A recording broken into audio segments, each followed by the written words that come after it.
What's up, y'all? I ain't made a video in like 2 weeks, but I'm gonna just start this off with what inspired me to, or who inspired me to do this video. A dude by the name of Bass FZZ, or better known as Zerse, was talking about this in one of his recent videos, and I had made a comment regarding the red pill community because somebody else had made a comment regarding the red pill community. And basically what my comment was just saying that what I think the red pill community should consist of and what it shouldn't consist of. And this is coming from someone, I just started making content on this kind of shit not too long ago, but I've been watching red pill content for probably like the last, I'll say, 3 or 4 years. And a lot of the red pill content that I saw when the whole red pill community started blowing up was, dudes that were kind of in this thing or phase called red pill rage. Now, what red pill rage is, basically, it's a dude that is going through the red pill phase, or he just got red pill and now he's going through this thing where it's like he's coming out of the matrix and he's realizing what the truth really is, and or he's finding the truth. He's in the process of finding the truth. He's realizing what's real and what isn't. And when I first started watching red pill community, or dudes in the MGTOW community, it was a lot of dudes that were talking about, the whole pump and dump concept and things like that. Now, I can understand, basically what I was saying in the comment was, I can understand how someone, at first that seemed like, okay, women are being promiscuous, we should too. At some point, it's like, when do we actually start, addressing the issues that men are having, instead of just saying, oh, go fuck a bunch of women and you'll feel better about yourself? When do we start really addressing the issue? And what I was saying is that I feel like if we're gonna continue to help men, if men in the red pill community really cared about men's rights, they would talk more about what men should do to better themselves rather than just fucking a bunch of women. I think that's extremely counterproductive, because a lot of men will tell you that, yeah, they fuck a lot of women, but they don't feel better about themselves afterward. So basically what I was delving into is that, we should talk about how men should have standards when it comes to relationships, actual boundaries, actual standards, not just, oh, this woman is attractive and that's it. Like, you don't get anywhere. And generally, this is how a lot of men get fucked over, because their only standard is, oh, well, she's beautiful, she's good looking, and that's it. That's how you get situations like that basketball player, I can't even fucking remember his name, PJ Washington, I believe, and Brittany Renner. That's exactly how you get situations like that. So we should be teaching men the red flags when it comes to, the dating pool, and when it comes to looking for the ideal woman, rather than just fucking a bunch of women, because again, what does that accomplish? And I think that, men are more complex. We deal with a lot more issues than just not being able to attract women. A lot of us are dealing with depression. A lot of us are dealing with confidence issues. A lot of us are dealing with, with money problems, work situations, things like that, things of that nature. Of that nature. We're not just dealing with oh, I can't. We're not just dealing with, oh, I can't just fuck a bunch of women. We're not. So I really wish that, more dudes, and more dudes are starting to delve in more to these issues. They're starting to talk about these issues a lot more, but some, I just don't understand why they continue to push this pump and dump narrative. Because again, it didn't help me. It definitely didn't help me. Like, sex doesn't fix your depression. It doesn't. It might, you bust a nut, it might help it for a couple of seconds, but as soon as you finish, you go right back to it. So we should start talking about those things a lot more than just fuck a bunch of women and get it over with.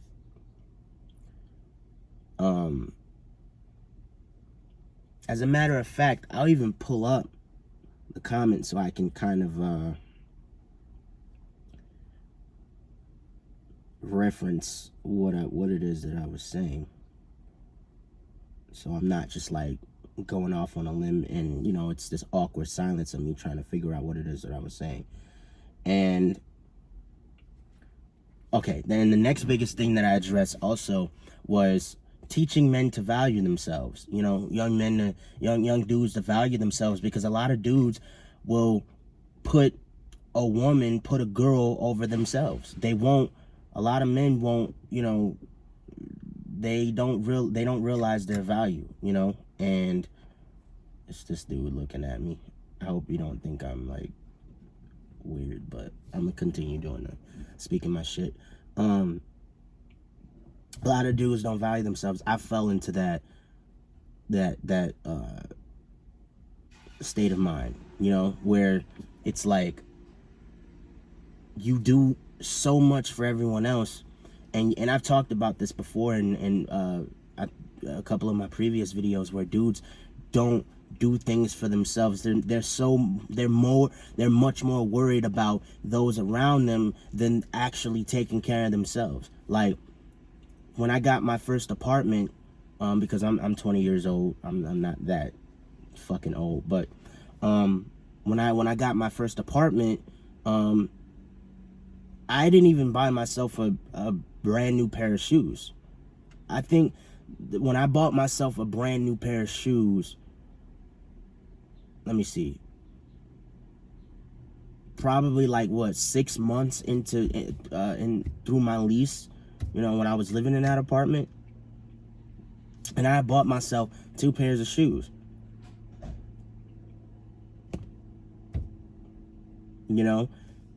These are the issues that we have to address when it comes to men.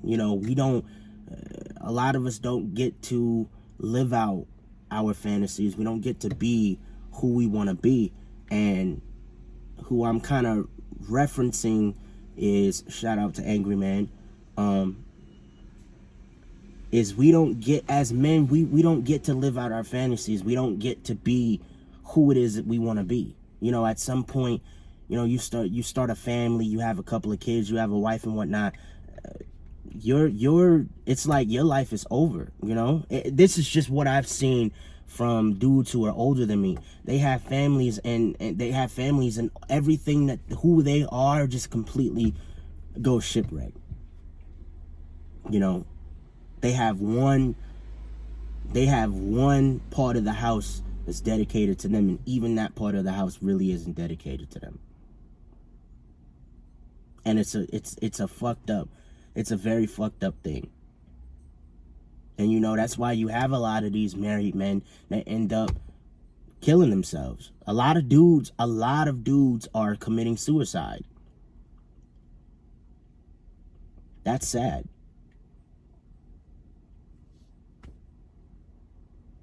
That's a very sad reality. That's a very sad reality. And it just, and again, it just reinforces my point that we really have to, as men, we need to talk about these things. We don't talk about these things enough. We don't talk about these things enough. And the fact that we don't talk about them, the fact that we don't make it a thing, is the reason why men continue to go through what they go through. That's the main reason why. And as long as we don't continue to talk about it, as long as we're like, oh, we're men and we don't need help or whatnot, like, we're going to continue to talk about it. I mean, we're going to continue to go through these things, suffering in silence. Shout out to Angry Man again. Suffering in silence. Suffering in silence. And as fucked up as a platform as YouTube is, it gives people like me, dudes like me, an outlet to be able to come on here and express myself freely, you know, because like if this was freaking the early 90s or 80s or some shit like that, you know, who the fuck would you have to talk to? Who would you have to vent to? Who would you have to confide in? You know what I'm saying?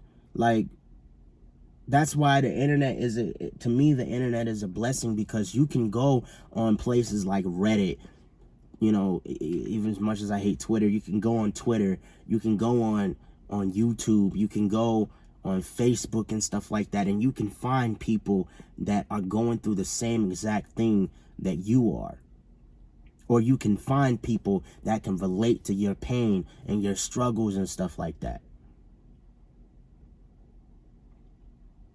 But even then, you know, men are so stuck in this pattern of you know, not talking about their issues, you know, not getting therapy, not getting a psychiatric evaluation, that we, like, this is why we die early.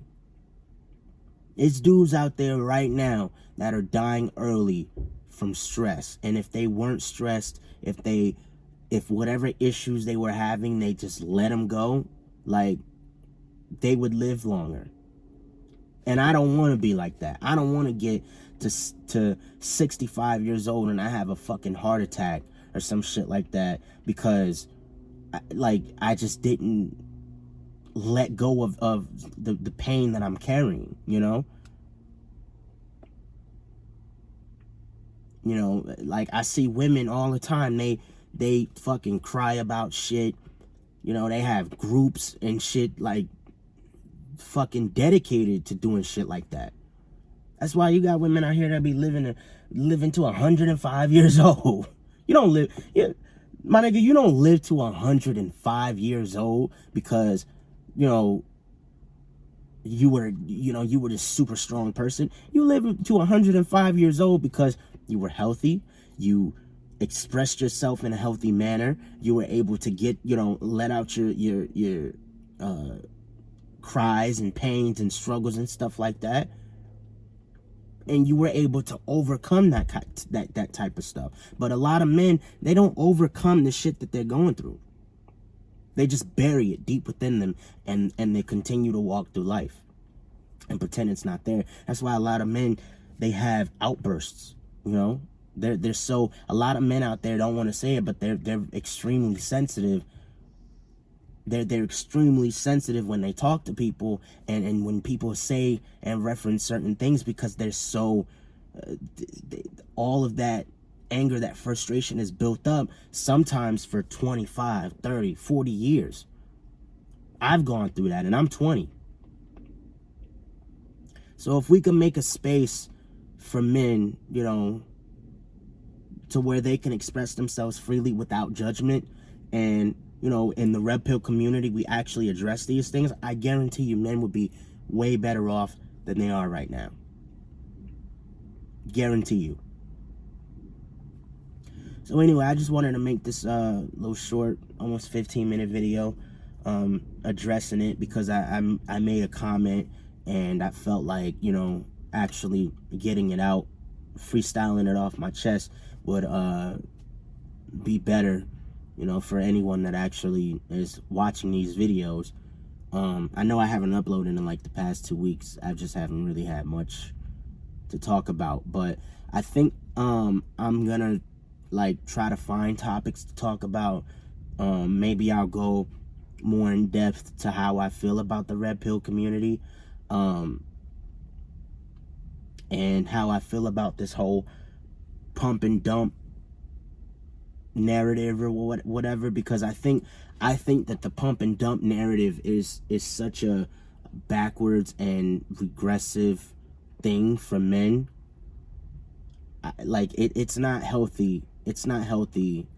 I don't think it's healthy for men just to be sleeping around like that, you know. So in my next few videos, I'm gonna try to do some like research and stuff like that, so I have a little bit more, like, I guess, a point of reference, so it won't just seem like I'm just saying a bunch of bullshit. So stay tuned, and look out for another one. It's not gonna be another 2 weeks. You're not gonna be waiting another 2 weeks. So anyway, peace.